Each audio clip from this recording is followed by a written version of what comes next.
Nos savants nous ont laissé des ouvrages et des écrits concernant, ou bien dans plusieurs sujets. Et en particulier la sunna du prophète, sallallahu alayhi wa ala alihi wa sallam. La problématique, c'est par où commencer, par quoi commencer. Alors on va y aller tadarrujan, petit à petit, du plus petit au plus grand, sans parler de tous les livres de hadith, bien sûr. On a un ouvrage qui s'appelle Les 40 hadiths de Nawawi. Et l'explication qui a été traduite, c'est celle de Cheikh Mohammed ibn Salih al-Uthaymin. Peut-être qu'il y en a d'autres, Allahu a'lam. Ce que tu vas faire, c'est que tu vas commencer petit à petit aussi dans la façon de lire. Donc tu commences petit à petit en termes de taille d'ouvrage et dans ta façon de lire. Tu vas commencer par lire 2 hadiths par jour. Donc en 20 jours, ce sera bouclé. 21 jours pour être plus précis parce qu'il y en a 42. Toi, tu lis le hadith. Lorsque tu lis le hadith, avant de lire son explication, essaye d'exprimer toi ce que tu as compris du hadith. Puis par la suite, lis l'explication. Une fois que tu as lu l'explication du hadith, explique avec tes mots à toi.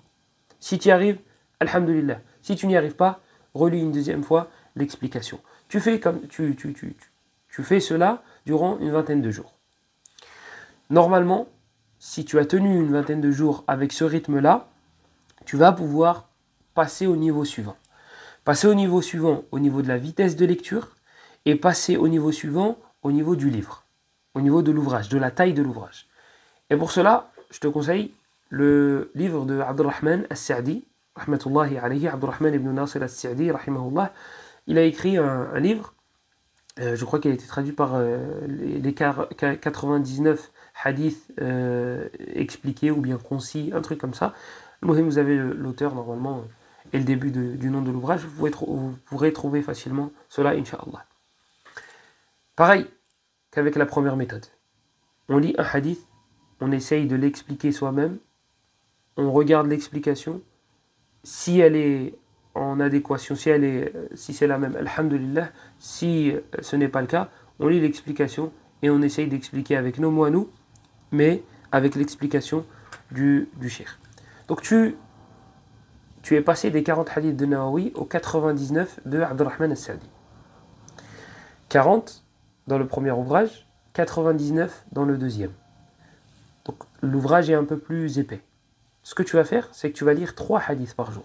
Comme ça, en à peu près 35 jours, ce sera bouclé.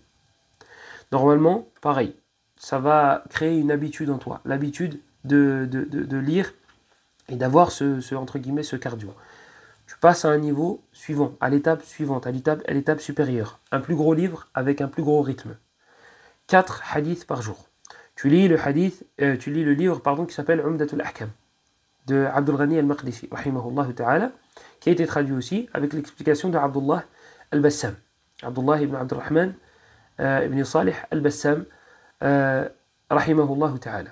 Ce livre-là est classé par chapitre de jurisprudence. Donc le premier chapitre sur la at-tahara, sur la purification, ensuite la prière, et ainsi de suite. Et il te cite des hadiths du prophète sallallahu alayhi wa sallam, et il ne cite des hadiths qui sont seulement authentiques, qui sont dans le Bukhari et Muslim. Et tu as l'explication avec le Cheikh Abdullah al-Bassam.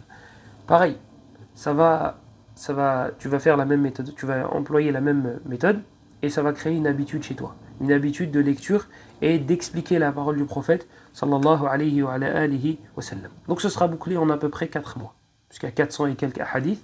Si tu fais 4 hadiths par jour, ça te fera en 4 mois la clôture.